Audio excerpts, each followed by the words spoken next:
So, as far as the national ID is concerned, I would explore it to answer your question.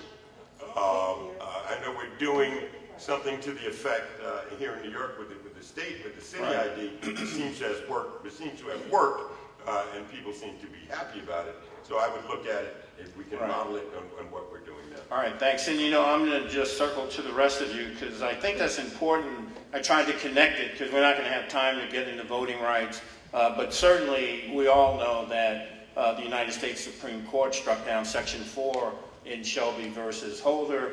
A result of that is many of the states that had proposed voter ID laws, citizenship laws, and others were able to go ahead and pass those laws, and they have been upheld in the federal courts. Many people now find themselves who have voted for years, but don't have the quote-unquote proper ID to vote in jurisdictions that require that.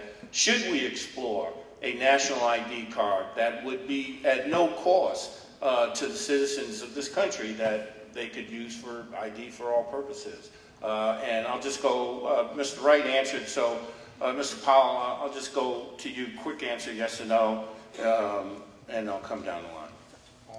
This is just on whether we should explore a national ID. Yes. Very similar to the New York City ID. Are you saying a national ID for citizens? A national ID card, yes, for everyone. For everyone, excluding no one? Excluding no one. So what's it going to, I mean, I don't believe in a national ID card. I don't. Okay. Yeah, so no, if you're saying it's a national ID, like that's what you need to vote, I think the same problems would be exposed that are being exposed at the state level, which is, even though you can say it's free, the place that you get it is miles away or difficult to achieve, to get there and to have it happen. So I'm opposed to a national ID of any sort. Not to vote, by the way. I'm opposed to that too. I think I need to clarify. When I was chair of the election law committee, people tried to put all sorts of barriers for voting, and certainly the Republicans wanted an ID or whatever, all sorts of ID to vote. But what I'm saying, and I want people to be clear, is that I know that the city of New York, under the mayor, has instituted an ID system.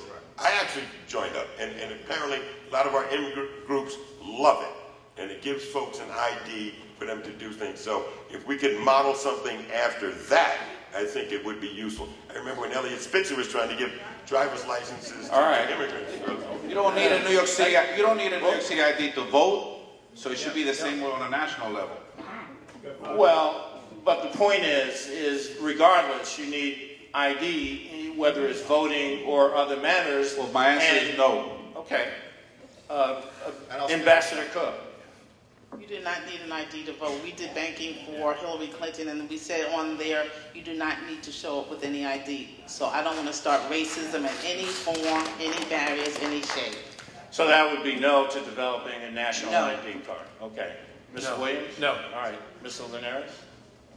No, because they're already trying to use that to really restrict the right of people to vote, especially if they're people of color.